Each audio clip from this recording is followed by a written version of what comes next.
What's up, ladies and gentlemen, boys and girls? Your boy TheDreadMan is back with an episode of Nerd Talk, and I want to give you guys my fan review of Marvel's Luke Cage Season 1. Yes, I even had to break out the Navy hoodie for this one because that's a trademark during the series. But yeah, I actually got a chance to finish this series actually the beginning of last week. It came out September 30th. I finished it on October 3rd. But yeah, the reason why I put it off for so long is because I wanted to talk about this with the spoilers. You know, of course, there's hundreds of YouTube reviews of this series already, but yeah, that's the reason why I put it out. Why I put this review off for so long. But yeah, this is the newest series, the newest installment of the Marvel Cinematic Universe, and I'm gonna assume that it takes place in Phase 3, somewhere between Phase 2 and Phase 3, something like that. Well, it takes place after Daredevil Season 2, when the Punisher is introduced, because they even referenced that in one of the episodes, but I'll get to that later.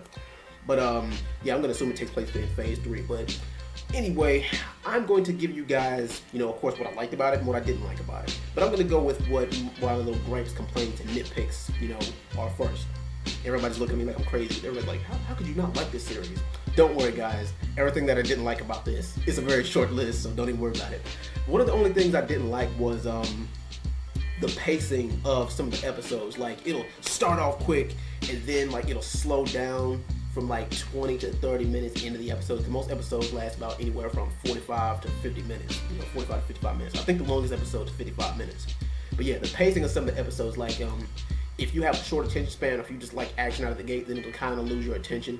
Especially if you can't, if you don't really have any history or know-how of any of the Luke Cage characters. Second thing, the villain.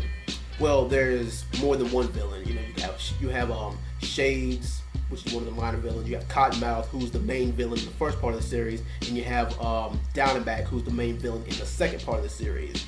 Another thing I didn't like is the transition between the villains, because just when you kind of starting to grow on Cottonmouth as a villain, that's when he kind of, that's when they let him go in the series, and that's when Diamondback kind of takes over. I didn't like the transition from one villain to another, because Diamondback, he was kind of like a loose cannon, and he shows that. But the thing is, I like Cottonmouth's character a little bit more, because he's smoother, he's slyer, and his character had a little bit more time to develop than Diamondback's character did. So that's one of the only things I complain about. The other thing, because how a lot of people say that they want to be spared the origin stories when it comes to superhero TV shows, superhero movies. This one they did a little bit different. I kind of wish they would have did it in the same format as Deadpool, because how they in Deadpool they were flashing back and forward between his origin stories and what was going on in the present. And here they start you off in present day. Now with this one, because a lot of Luke Cage just became a mainstream character, a lot of people, that's really a superhero that a lot of people don't know about. I kind of wish that they would have started off with his origin story first, with spend the first episode and a half introducing the character in his origin, how he got his powers, when he was locked up and all that other stuff. I wish they would have got that out of the way in the first episode. I think they went to episode 6 or episode 7 to show his origin story and how he got his powers, because of course, he is a genetically altered human, or an enhanced. That's what they call him in the Marvel Universe. But yeah, those are only really my gripes and complaints. Now for the good stuff. The first thing I want to say is Marvel's casting choices. Mike Coulter as Luke Cage. Marvel, you have done it again. You never cease to amaze me with your casting choices. Mike Coulter is the perfect man to play Luke Cage. Everybody was saying that they should have got The Rock, but for me, spot on. Now, and the overall, they tried to delay the overall message, and they said that even Mike Coulter himself said that the dark hoodie was an homage to Trayvon Martin. And one thing they don't spare in this series is the tone of Black Lives Matter and police brutality and black on black crime. And a lot of Afrocentric shows are kind of hopping on the whole Black Lives Matter and police brutality bandwagon. So they reference that a lot in the show. But even Method Man makes a cameo, by the way, spoiler. But yeah, even Method Man says, well, there's just something about this show could not have came out at a better time. I mean, come on. A bulletproof black man with super strength in a hoodie who goes around fighting crime. What's not to like about that? Especially if you're an African American who lives in this day and age. What's not to like about that? And even down to the side characters like Misty Knight. Oh Lord, Misty Knight. I'd like to have some coffee with her. That's another joke that if you've seen the series, then you'll get that. But yeah, she's probably gonna make more than one appearance in the Marvel Cinematic Universe too. Um, Another thing, even like the side characters like Pops and stuff like that, who I mean, of course, like it's a character who has a fabled history of crime and turning his life around, and he's an older character. You know that he's not gonna make it through the whole series.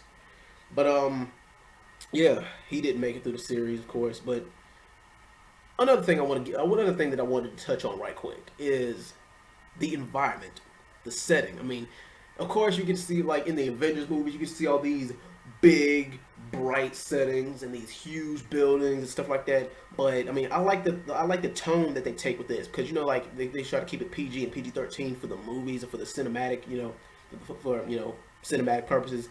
In this, like the Netflix series and TV series, they can get darker, they can get grittier. Like they show Harlem in its true essence. Like they show the hustling, bustling, streets of Harlem, and then when it cuts to nighttime, like the cinematography is good too. But when it cuts to nighttime, you can like see the dark and gritty approaches they're trying to take, and I like that's what they did with it.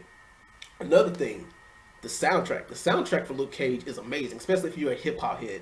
Now, when they played, there's a scene, a fight scene in Luke Cage where he goes and kicks in a project building. He kicks in the door of a project building, slams it in with the car door, and beats up a whole bunch of thugs. Now, when that scene popped up, they played "Bring the Ruckus" by Wu-Tang Clan. When that happened, I damn near cried. I shed a thug tear. I really did shed a thug tear when I did see that scene. But yeah, everything from the soundtracks to the character development, they actually did see you actually do see character development. Like I said, like sometimes the pacing might not allow you to really invest in the characters. Sometimes during the middle of the episodes, the pacing is a little bit slow. But if you've read the comic books or if you have any knowledge or any know-how of Marvel and how they do things, then it shouldn't bother you to the point where it turns you like, oh man, I can't even get to the characters now because the pacing for the episodes is going too slow. That shouldn't really turn you off from it. But yeah, just my closing thoughts on this. Oh yeah, they say that the Defenders. Well, they say in the Marvel Netflix series, we only have to wait until March 2017 for Iron Fist, and then mid to late 2017 for the Defenders. And they're supposed to be shooting Avengers: Infinity War Part One. Actually, they say they're gonna shoot Infinity War Part One and Part Two back to back, and it's gonna take anywhere from 8 to 12 months to finish that movie in its entirety. And we could see some people in. They said there's gonna be a total of 67 characters in it. So yeah, it wouldn't be far fetched for us to see the Defenders in it. So because the Defenders coming mid to late 2017. But overall, if I were to give this a number rating for Luke Cage, me personally, I would have to give it the series overall a 9.1 out of 10. There's not much gripes and complaints. It's entertaining, plenty of action, plenty of story and character development. What more could you ask for? But anyway, guys, if you've seen this series, tell me what you think. Leave it in the comments, and I'll be back soon with another video. Thank you guys for watching. This has been the Dreadman. Peace.